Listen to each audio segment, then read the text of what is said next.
বন্ধুরা, আজকের গল্পটা একেবারেই অন্যরকম। এটা এমন একটা রোম্যান্টিক লাভ স্টোরি যেখানে একজন ধনী ব্যবসায়ী নিজের সম্পত্তি বাঁচানোর জন্য দুই বোনকে নিজের মেয়ে হিসেবে দত্তক নেওয়ার সিদ্ধান্ত নেয়। কিন্তু সময়ের সাথে সাথে পরিস্থিতি এমন জায়গায় গিয়ে দাঁড়ায় যে সে নিজের পালিত মেয়ের প্রেমেই পড়ে যায়। শুনতে অদ্ভুত লাগলেও গল্পটা ভীষণ মজার, আবেগপূর্ণ আর অনেক হাস্যকর মুহূর্তে ভরা। তাহলে আর দেরি না করে চলুন চ্যানেলটি সাবস্ক্রাইব করে ঢুকে পড়ি আজকের সুন্দর এই কোরিয়ান মিনি ড্রামার গল্পে। বরাবরের মতোই আমি মুভিগুলো আছি তোমাদের সাথে। গল্পের শুরুতেই আমরা পরিচিত হই কিম নামের একটি মেয়ের সাথে। কয়েক বছর আগে এক ভয়াবহ সড়ক দুর্ঘটনায় তার বাবা মা দুজনেই মারা যান। সেই ঘটনার পর থেকে কিম নিজের ছোট বোন সুহিকে নিয়ে একাই জীবনযুদ্ধ করে যাচ্ছে। আজ সকালে তাদের বাসার মালিক বাড়ি ভাড়া আদায় করতে চলে আসে, কারণ গত কয়েক মাসের ভাড়াই এখনো বাকি পড়ে আছে। কিন্তু কিমের কাছে কোনো টাকা নেই, তাই সে দরজার ওপাশ থেকে চুপচাপ থাকার চেষ্টা করছিল। ঠিক তখনই সে তার এক বান্ধবীর সাথে ফোনে কথা বলছিল। ফোনে কথা বলতে বলতে হঠাৎ একটু জোরে কথা বলে ফেলায় বাড়িওয়ালি বুঝে যায় যে কিম বাসার ভেতরেই আছে। আর লুকিয়ে থাকার উপায় না দেখে কিম বাধ্য হয়ে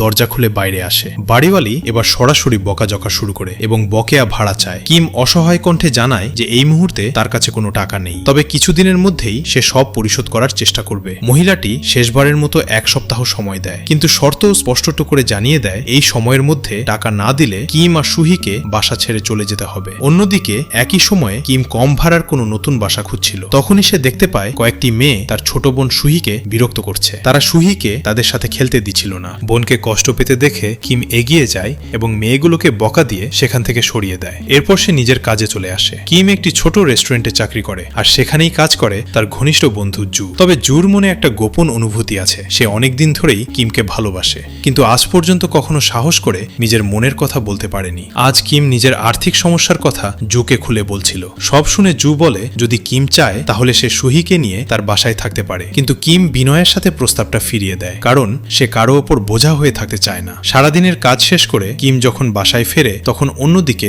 সুহিকে দেখা যায় স্কুল ছুটির পর একটি রেস্টুরেন্টের সামনে দাঁড়িয়ে থাকতে। সে ভিতরে তাকিয়ে দেখছিল এক বাবা তার ছোট মেয়ের সাথে কত সুন্দর সময় কাটাচ্ছে। সেই দৃশ্য দেখে সুহির নিজের বাবার কথা মনে পড়ে যায়। সে ভাবতে থাকে যদি তার বাবাও আজ বেঁচে থাকতেন তাহলে হয়তো সেও এমন ভালোবাসা আর আদর পেত। ছোট্ট মেয়েটা চুপচাপ দাঁড়িয়ে নিজের বাবাকে ভীষণ মিস করতে থাকে। ঠিক তখনই রেস্টুরেন্টের মালিক এসে তাকে সেখান থেকে তাড়িয়ে দিতে শুরু করে। কিন্তু ভাগ্যক্রমে সেই সময় ওই রাস্তা দিয়ে হেঁটে যাচ্ছিল আমাদের গল্পের নায়ক সাং। সে ঘটনাটা দেখে এগিয়ে আসে এবং লোকটিকে জিজ্ঞাসা করে কেন সে একটি ছোট্ট মেয়ের সাথে এমন আচরণ করছে। এরপর সাং সুহিকে ভিতরে নিয়ে যায় এবং তার জন্য অনেক খাবার অর্ডার করে। সাং ভেবেছিল সুহি হয়তো ক্ষুধার কারণে রেস্টুরেন্টের সামনে দাঁড়িয়েছিল, কিন্তু সুহি তাকে জানায় সে খাবারের জন্য সেখানে দাঁড়ায়নি। সে শুধু ওই বাবাকে দেখছিল, কারণ তার নিজের বাবা আর এই পৃথিবীতে নেই। সুহির মুখে এসব কথা শুনে সাং কিছুক্ষণের জন্য নিশ্চুপ হয়ে যায়। তার ছোট্ট হৃদয়ের কষ্ট যেন সাংকে ভেতর থেকে নাড়া দিয়ে দেয়। অন্যদিকে বাসায় বসে কিম তার ছোট বোনের জন্য প্রিয় খাবার নিয়ে অপেক্ষা করছিল, কিন্তু অনেক সময় পেরিয়ে গেলেও সুহি বাড়ি ফিরছিল না। ধীরে ধীরে কিমের চিন্তা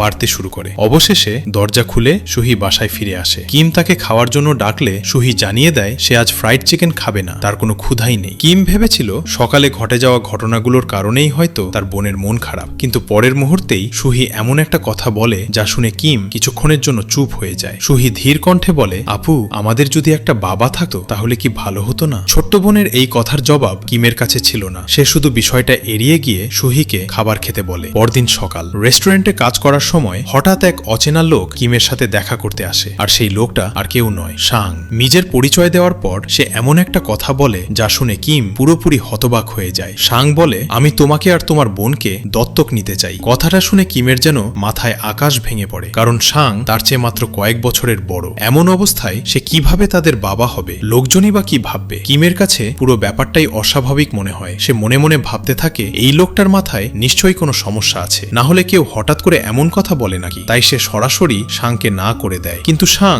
এত সহজে হাল ছাড়ার মানুষ নয়। সে বলে, তুমি হয়তো বাবা চাও না, কিন্তু তোমার বোন সুহি তো চায়। এই বলে সে একটি কাগজ বের করে। সেখানে সুহির নিজের হাতে লেখা একটি ছোট্ট আবেদন ছিল, যেখানে সে লিখেছিল, আমি একটা বাবা চাই। আসলে আগের দিন রেস্টুরেন্টে বসেই সাং সুহিকে দিয়ে এই কথাগুলো লিখিয়েছিল। তবুও কিম রাজি হয় না, বরং এবার সে সাংকে সন্দেহের চোখে দেখতে শুরু করে। সে জিজ্ঞাসা করে, আপনি কেন আমাদের দত্তক নিতে চান? আপনার উদ্দেশ্যটা কি? আমাদের নিয়ে কোনো খারাপ পরিকল্পনা নেই তো? কিমের সন্দেহ দূর করার জন্য এবার গল্প আমাদের নিয়ে যায় অতীতের একটি ঘটনায়। ফ্ল্যাশব্যাকে দেখা যায় সাং এর দাদি মৃত্যুর আগে একটি গুরুত্বপূর্ণ উইল তৈরি করেছিলেন। সেখানে স্পষ্ট লেখা ছিল ভবিষ্যতে সাং এর সমস্ত সম্পত্তির মালিক হবে তার সন্তানরা, কিন্তু যদি সাং এর কোনো কোনো সন্তান না থাকে তাহলে সব সম্পত্তি চলে যাবে তার চাচার হাতে। সমস্যা হলো সাং এখনো বিয়েই করেনি, সন্তান তো অনেক দূরের বিষয়। তাই নিজের দাদির তৈরি সাম্রাজ্য রক্ষা করার জন্য সে এমন কোনো শিশুকে দত্তক নিতে চাচ্ছিল যাকে নিজের সন্তান হিসেবে পরিচয় দিতে পারবে। আর ঠিক তখনই তার মনে পড়ে সুহির কথা, সেই ছোট্ট মেয়েটা যে নিজের বাবাকে খুব মিস করে। তাই সাং সিদ্ধান্ত নেয় সে সুহিকেই দত্তক নেবে। বর্তমানে ফিরে এসে সাং সবকিছু খোলাখুলি কিমকে বুঝিয়ে বলে। শুধু তাই নয়, সে কিমকে বড় অঙ্কের টাকার প্রস্তাবও দেয়। তার পরিকল্পনা অনুযায়ী মাত্র 1 মাস তাদের এই অভিনয় চালিয়ে যেতে হবে, যতদিনে সম্পত্তির সব কাগজপত্র তার নামে হয়ে যাবে। তারপর কিম চাইলে সুহিকে নিয়ে যে কোনো জায়গায় চলে যেতে পারবে। শেষে সাং একটি চুক্তিপত্র কিমের হাতে তুলে দেয় এবং বলে, যদি তুমি রাজি থাকো তাহলে এতে সাইন করে দিও। এই কথা বলেই সাং তার ম্যানেজারকে নিয়ে সেখান থেকে চলে যায়। সাং চলে যাওয়ার পরও কিমের মাথার ভেতর তার কথাগুলো ঘুরপাক খেতে থাকে। পরে রেস্টুরেন্টে বসে সে তার বন্ধু জুর সাথে বিষয়টা নিয়ে আলোচনা করে। একদিকে সে ভাবছিল যদি সাংয়ের প্রস্তাবে রাজি হয় তাহলে তারা মাথা গোজার জন্য নিরাপদ একটা বাড়ি পাবে, সুহির পড়াশোনারও ভালো ব্যবস্থা হবে। কিন্তু অন্যদিকে জোর চিন্তা ছিল সম্পূর্ণ আলাদা। জু বলে, আমার কাছে লোকটাকে খুব একটা বিশ্বাসযোগ্য মনে হচ্ছে না। সে আরো বলে, চুক্তি অনুযায়ী তো তোমাকে তার বাড়িতেই থাকতে হবে, আর এটা মোটেও নিরাপদ মনে হচ্ছে না। জুর কথাগুলো শুনে কিমেরও কিছুটা সন্দেহ হয়। মনে হয় হয়তো বন্ধুটি ঠিকই বলছে। কিন্তু পরিস্থিতি এতটাই কঠিন ছিল যে শেষ পর্যন্ত কিম একটা বড় সিদ্ধান্ত নিয়ে ফেলে। কিছুদিন পর দেখা যায় সে সুহিকে নিয়ে সাংয়ের বিশাল বাড়িতে এসে উঠেছে। বাড়িটা দেখে সুহির চোখ যেন বিস্ময়ে বড় হয়ে যায়। এত বড় বাড়ি সে জীবনে কখনো দেখেনি। খুশিতে সে এদিক ওদিক দৌড়াতে শুরু করে দেয়। তার আনন্দ দেখে কিমের মুখেও অনেকদিন পর একটা হাসি ফুটে ওঠে। এরপর সাং তাদের পুরো বাড়ি ঘুরিয়ে দেখায় এবং থাকার জন্য আলাদা রুমও ঠিক করে দেয়। শুধু তাই নয়, সে সুহির জন্য এটি ভালো স্কুলেও ভর্তি করিয়ে দেয়। সবকিছু যেন ধীরে ধীরে স্বাভাবিক হতে শুরু করে। কিন্তু একই ছাদের নিচে থাকা শুরু করার পর নতুন আরেক ঝামেলা শুরু হয়। কারণ কিম আর সাং প্রায়ই একে অপরকে বিরক্ত করে ফেলত। কখনো ভুল করে কিম সাংয়ের জামা কাপড় নিজের জিনিসের সাথে নিয়ে চলে যেত, আবার কখনো সাং অফিসের গুরুত্বপূর্ণ ভিডিও মিটিং করছিল আর ঠিক তখনই কিম উচ্চস্বরে কথা বলে ফেলত। এভাবে ছোটখাটো ভুল বোঝাবুঝি আর হাস্যকর পরিস্থিতি প্রায় প্রতিদিনই ঘটতে থাকে। মজার বিষয় হলো শুধু কিম নয়, সাংও মাঝে মাঝে ভুল করে কিমকে বিরক্ত করত। অবশেষে দুজন মিলে সিদ্ধান্ত নেয় এই বাড়িতে শান্তিতে থাকতে হলে কিছু নিয়ম তৈরি করতেই হবে। তাই তারা বসে একটা লিস্ট বানায়, কোন কাজ করা যাবে, কোন কাজ করা যাবে না। সবকিছু নিয়েই তৈরি হয় তাদের নিজেদের বাড়ির বিশেষ নিয়মকানুন। আর ঠিক এখান থেকেই ধীরে ধীরে তাদের সম্পর্কের নতুন এক অধ্যায় শুরু হতে থাকে। সেদিন রাতের কথা, নিজের রুমে বসেছিল কিম। সবকিছু ঠিকঠাকই চলছিল, কিন্তু হঠাৎ তার চোখ পড়ে দেয়ালের এক কোণায়। আর পরের মুহূর্তেই পুরো বাড়ি কাঁপিয়ে চিৎকার করে ওঠে সে, কারণ সেখানে একটা বিশাল তেলাপোকা ঘুরে বেড়াচ্ছিল। তেলাপোকা দেখলে কিমের যে ভয় লাগে সেটা তার চিৎকার শুনেই বোঝা যাচ্ছিল। চিৎকার শুনে সাং তাড়াতাড়ি দৌড়ে আসে। রুমে ঢুকে পরিস্থিতি বুঝতে তার বেশি সময় লাগে না। কিম ভয়ে একদম কোণায় সরে দাঁড়িয়েছিল। অবশেষে সাং সাহস করে তেলাপোকাটাকে মেরে ফেলে। আর আশ্চর্যের ব্যাপার হলো, একটা তেলাপোকা মারার পর দুজন এমনভাবে খুশি হতে শুরু করে যেন বিশাল কোনো যুদ্ধ জিতে এসেছে। কিম আর সাং একসাথে হাসতে হাসতে ছোট্ট একটা বিজয় উদযাপন শুরু করে দেয়। কিন্তু আনন্দ করতে গিয়েই ঘটে যায় আরেক বিপত্তি। হঠাৎ ভারসাম্য হারিয়ে সাং সরাসরি কিমের উপর পড়ে যায়। মুহূর্তের মধ্যে দুজনেই বিব্রতকর অবস্থায় আটকে যায়। চোখে চোখ পড়তেই পরিবেশটা অদ্ভুত রকমের অস্বস্তিকর হয়ে ওঠে। লজ্জায় কিম দ্রুত সরে গিয়ে রুম থেকে বের হয়ে যায়। আর সাংও কিছুক্ষণ স্থির হয়ে দাঁড়িয়ে থাকে। হয়তো সে নিজেও বুঝতে পারছিল না ঠিক কি অনুভব করছে।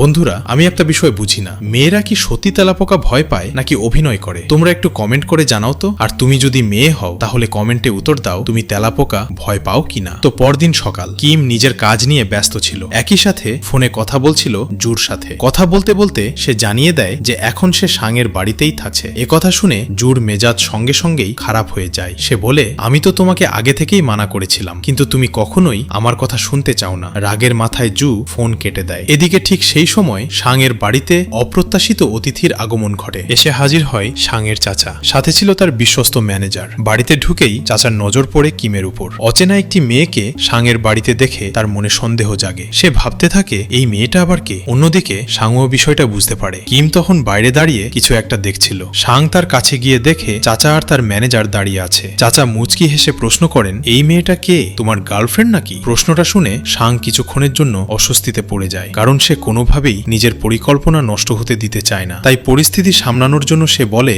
না, ও আমার বাড়ির কাজের লোক। কথাটা শুনে কিমের মুখের হাসি মুহূর্তেই মিলিয়ে যায়। যদিও চাচা কথাটা পুরোপুরি বিশ্বাস করেনি, তবুও সে আর কিছু জিজ্ঞাসা করে না। তবে চলে যাওয়ার আগে নিজের ম্যানেজারকে সাংয়ের উপর নজর রাখতে বলে যায়। তাদের চলে যাওয়ার পর কিমের মন ভীষণ খারাপ হয়ে যায়। সে ভাবতেই পারেনি সাং তাকে সবার সামনে কাজের লোক বলে পরিচয় দেবে। কিছুক্ষণ পর সাং নিজেই কিমের কাছে আসে। সে বুঝতে পেরেছিল কিম কষ্ট পেয়েছে, তাই আন্তরিকভাবে ক্ষমা চায়। সে বলে পরিস্থিতির কারণে তাকে বাধ্য হয়েই এমনটা বলতে হয়েছে। কিমও বিষয়টা বুঝতে পারে আর শেষ পর্যন্ত সাংকে ক্ষমা করে দেয়।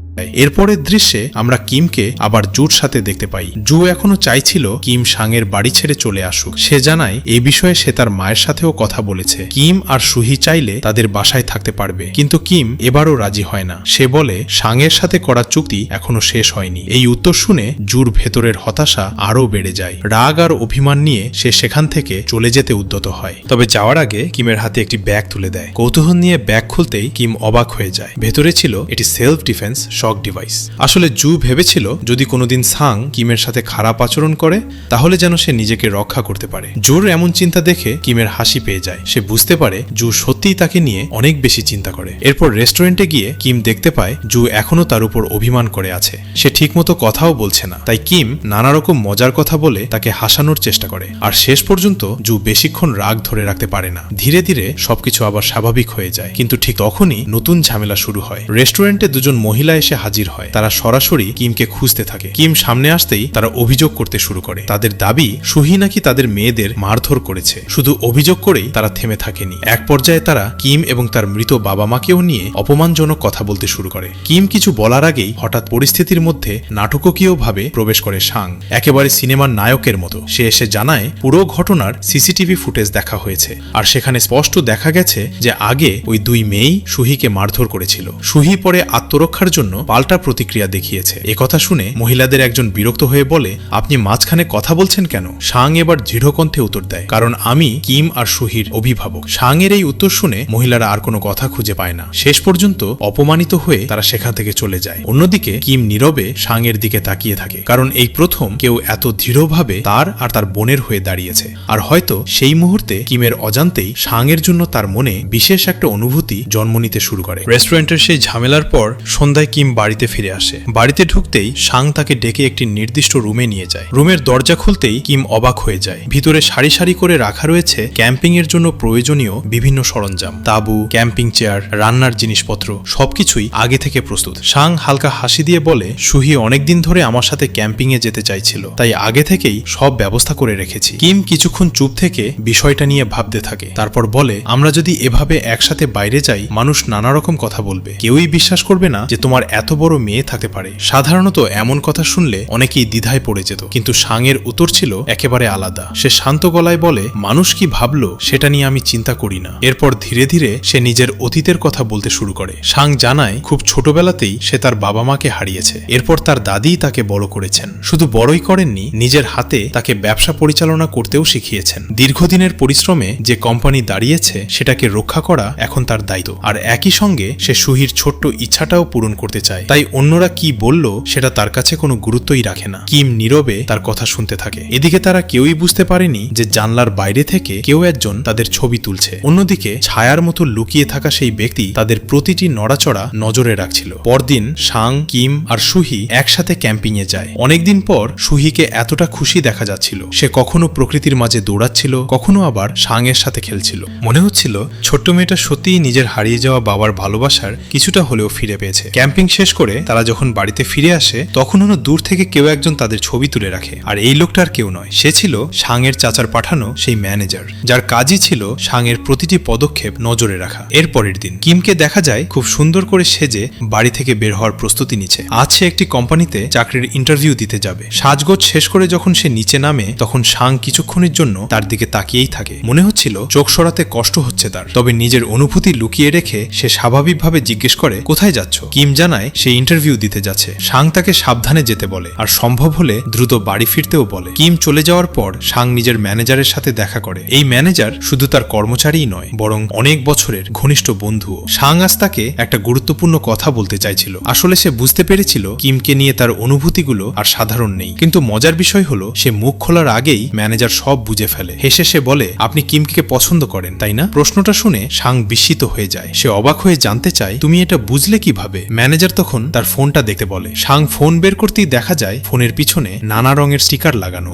এসব স্টিকার আসলে সুহি মজা করে লাগিয়ে দিয়েছিল। সাং বলে, এগুলো তো সুহি লাগিয়েছে। ম্যানেজার হেসে উত্তর দেয়, হ্যাঁ, কিন্তু আপনি তো এগুলো খুলে ফেলেননি। সে আরো বলে, আপনি যদি সত্যিই তাদেরকে পছন্দ না করতেন তাহলে এতদিনে নিশ্চয়ই স্টিকারগুলো সরিয়ে ফেলতেন। কথাটা শুনে সাং চুপ হয়ে যায়, কারণ ম্যানেজার ঠিকই ধরেছিল। অজান্তেই সে কিম আর সুহির প্রতি গভীরভাবে জড়িয়ে পড়েছে। ঠিক তখনই ম্যানেজারের ফোনে একটি কল আসে। ফোন ধরার পর তার মুখের ভাব মুহূর্তেই বদলে যায়। দেখেই বোঝা যাচ্ছিল গুরুতর কোনো সমস্যা হয়েছে। অন্যদিকে ইন্টারভিউ শেষ করে কিম ফিরছিল জুর সাথে। আজ সে হাই হিল পরে এসেছিল, ফলে হাঁটতে বেশ কষ্ট হচ্ছিল তার। জু বিষয়টা লক্ষ্য করেছিল, তাই সে ব্যাগ থেকে এক জোড়া আরামদায়ক জুতা বের করে কিমের হাতে দেয়। কিম অবাক হয়ে জিজ্ঞেস করে, তুমি কি এগুলো আমার জন্য কিনেছো? জু সঙ্গে সঙ্গে অস্বীকার করে। সে বলে জুতাগুলো নাকি নিজের জন্য কিনেছিল, কিন্তু তার অস্বস্তিকর মুখভঙ্গি বলে দিচ্ছিল যে সে মিথ্যা বলছে। আসলে অনেক আগেই কিমের জন্যই জুতাগুলো কিনে রেখেছিল সে। এরপর কিম নিজের ফোন বের করে, আর তখনই তার চোখে পড়ে অসংখ্য মিসড কল, সবগুলোই সাং এর। শুধু তাই নয়, ইন্টারনেটে ঢুকতেই সে আরেকটি চমকে যাওয়ার মতো খবর দেখে। তাদের একসাথে তোলা ছবিগুলো সোশ্যাল মিডিয়ায় ভাইরাল হয়ে গেছে। মানুষ ইতোমধ্যে খোঁজ খবর বের করে ফেলেছে। সবাই জেনে গেছে যে কিম আর সুহি আসলে সাং এর পরিবারের কেউ নয়। তারা কেবল একটি চুক্তির অংশ হিসেবে তার সাথে থাকছে। অন্যদিকে এই সুযোগে জু আবার কিমকে বোঝাতে শুরু করে। সে বলে, এখনো সময় আছে, তুমি আর সুহি আমার বাসায় চলে এসো। সাঁয়ের বাড়িতে থাকার আর কোনো প্রয়োজন নেই। কিন্তু তো কিমের মাথায় তখন অন্য চিন্তা ঘুরছিল। সে ভাবছিল এই কেলেঙ্কারির কারণে সাং যদি তার কোম্পানি আর সম্পত্তি হারিয়ে ফেলে, কারণ পুরো পরিকল্পনাটাই তো এখন সবার সামনে চলে এসেছে। ঠিক তখনই সেখানে সাং এসে উপস্থিত হয়। তার চোখে মুখে স্পষ্ট উদ্বেগ ফুটে উঠছিল। সে সরাসরি কিমকে জিজ্ঞেস করে, তুমি আমার ফোন ধরছিলে না কেন? তুমি জানো আমি কতটা চিন্তা করছিলাম। সাংয়ের কথা শেষ হতেই জু সামনে এগিয়ে আসে। তার কণ্ঠে স্পষ্ট বিরক্তি। সে বলে, কিম তোমার সাথে কথা বলতে চায় না, তুমি তার কাছ থেকে দূরে থাকো। পরিস্থিতি মুহূর্তেই উত্তপ্ত হয়ে ওঠে, আর এরপরই শুরু হয় সেই মুখোমুখি সংঘর্ষ যা এতদিন শুধু সময়ের অপেক্ষায় ছিল। পরিস্থিতি তখন বেশ উত্তপ্ত। একদিকে জু, অন্যদিকে সাং, আর মাঝখানে দাঁড়িয়ে আছে কিম। দুজনের চোখে দুজনের প্রতি স্পষ্ট প্রতিদ্বন্দ্বিতার ছাপ দেখা যাচ্ছিল। সাং কিমের দিকে তাকিয়েছিল উদ্বিগ্ন চোখে, অন্যদিকে জুর মুখে জমেছিল দীর্ঘদিনের চাপা কষ্ট আর অভিমান। অবশেষে জুই প্রথম কথা বলে। সে দৃঢ় গলায় সাংকে বলে, তুমি কিমের কাছ থেকে দূরে থাকো, সে তোমার সাথে কথা বলতে চায় না। সাং এবার শান্তভাবে তার দিকে তাকায়, কিন্তু তার উত্তর ছিল আরো বেশি শক্ত। সে বলে, আমি কখনোই কিমকে কোনো কন্ট্রাক্টের জন্য ব্যবহার করিনি। এক মুহূর্ত থেমে সে আরো বলে, বরং আমি তাকে সত্যিই ভালোবেসে ফেলেছি। কথাটা শুনে জু হতবাক হয়ে যায়, আর তার থেকেও বেশি অবাক হয় কিম, কারণ সাং প্রথমবারের মতো নিজের অনুভূতি প্রকাশ করল। কিন্তু এখানেই শেষ নয়। সাং এর স্বীকারোক্তির পর জু আর নিজের অনুভূতি লুকিয়ে রাখতে পারে না। সে সরাসরি বলে, আমি অনেক আগে থেকেই কিমকে ভালোবাসি, শুধু সাহসের অভাবে কখনো তাকে বলতে পারিনি। এতদিনের জমে থাকা অনুভূতি এক মুহূর্তে বেরিয়ে আসে তার মুখ থেকে। এখন দুজন মানুষ একই মেয়েকে ভালোবাসার কথা প্রকাশ করেছে, আর কিম যেন পুরো পরিস্থিতির জন্য প্রস্তুতই ছিল না। সে কিছুক্ষণ নিশ্চুপ হয়ে দাঁড়িয়ে থাকে। এরপর সাং ধীরে ধীরে তার দিকে তাকিয়ে বলে, আমি অপেক্ষা করব, তুমি শুধু বাড়ি ফিরে এসো। এই কথা বলেই সে সেখান থেকে চলে যায়। সাং চলে যাওয়ার পর পরিবেশটা কিছুটা নীরব হয়ে যায়। জু তখন কিমের দিকে তাকায়, তার চোখে ভরপুর আশা। হয়তো সে ভাবছিল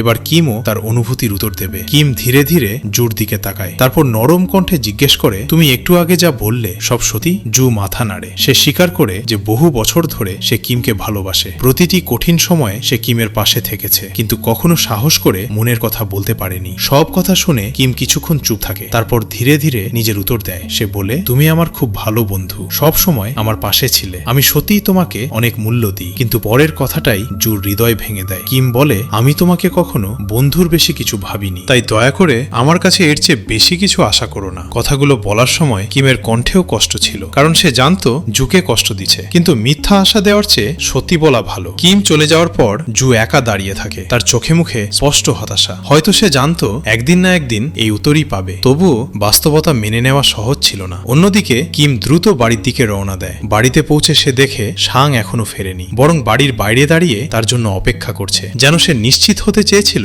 যে কিম নিরাপদে ফিরেছে। কিম অবাক হয়ে জিজ্ঞেস করে, তুমি এখনো এখানে? সাং হালকা হাসে। কিম বলে, আমার জন্য তোমার ব্যবসায় অনেক সমস্যা হতে পারে, মানুষ এখন সবকিছু জেনে গেছে। কিন্তু সাং এর উত্তর ছিল আগের মতোই দৃঢ়। সে বলে, যদি কোনো সমস্যা আসে আমি সেটা সামলে নেব, আমি শুধু চাই তুমি আমার পাশে থাকো। এই কথাগুলো শুনে কিমের হৃদয় নরম হয়ে আসে। সে কিছুক্ষণ চুপ থেকে একটা প্রশ্ন করে, তুমি আমাকে কবে থেকে পছন্দ করতে শুরু করেছিলে? সাং মৃদু হাসে, তারপর উত্তর দেয়, প্রথম দিন থেকেই। যেদিন রেস্টুরেন্টে তোমাকে আর সহিকে দেখেছিলাম, সেদিন থেকেই তোমাকে আলাদা মনে হয়েছিল। এই স্বীকারোক্তি শুনে কিমের মুখে লাজুক হাসি ফুটে ওঠে। এরপর সে নিজের অনুভূতির কথাও জানিয়ে দেয়। কিম বলে, আমিও তোমাকে পছন্দ করি। কথাটা শুনে সাংয়ের চোখে আনন্দের ঝিলিক দেখা যায়, কিন্তু কিম সঙ্গে সঙ্গে আর একটা শর্তও জানায়। সে বলে, তবে আমি চাই তুমি আগে তোমার কোম্পানি আর সম্পত্তির বিষয়টা পুরোপুরি ঠিক করো। সবকিছু নিরাপদ হওয়ার পর আমরা ভবিষ্যৎ নিয়ে ভাববো। সাং কোনো আপত্তি করে না, বরং সে প্রতিশ্রুতি দেয় যে সবকিছু ঠিক করবে। এরপর সময় এগিয়ে যায়। অবশেষে সেই দিনও চলে আসে যখন সাং তার দাদির রেখে যাওয়া সম্পত্তি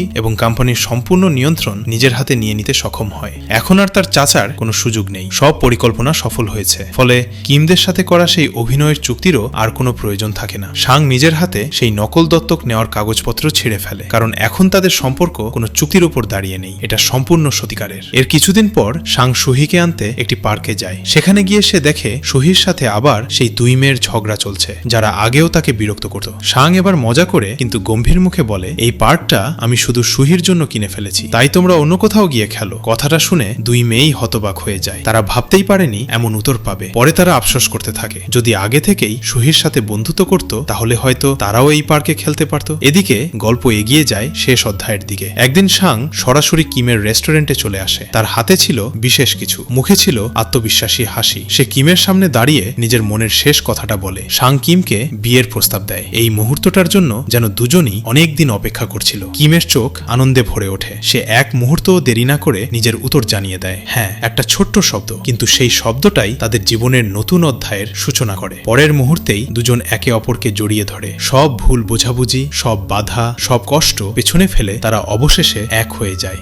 আর এভাবেই একটি অদ্ভুত চুক্তি থেকে শুরু হওয়া সম্পর্ক পরিণত হয় সত্যিকারে ভালোবাসায়। সুহি পায় তার কাঙ্ক্ষিত বাবার স্নেহ, কিম খুঁজে পায় নিজের জীবনের মানুষকে, আর সাং রক্ষা করতে পারে তার পরিবার, তার স্বপ্ন এবং নিজের ভালোবাসাকে। এই সুন্দর মিলনের মধ্য দিয়েই শেষ হয়ে যায় আজকের হৃদয় ছোঁয়া রোম্যান্টিক গল্পটি। তো বন্ধুরা, তোমাদের কাছে গল্পটি কেমন লেগেছে কমেন্ট করে জানাও। আর ভিডিওটি ভালো লাগলে ভিডিওতে লাইক দিয়ে চ্যানেলটি সাবস্ক্রাইব করে রাখো। তো দেখা হচ্ছে পরবর্তী কোনো ভিডিওতে। ধন্যবাদ।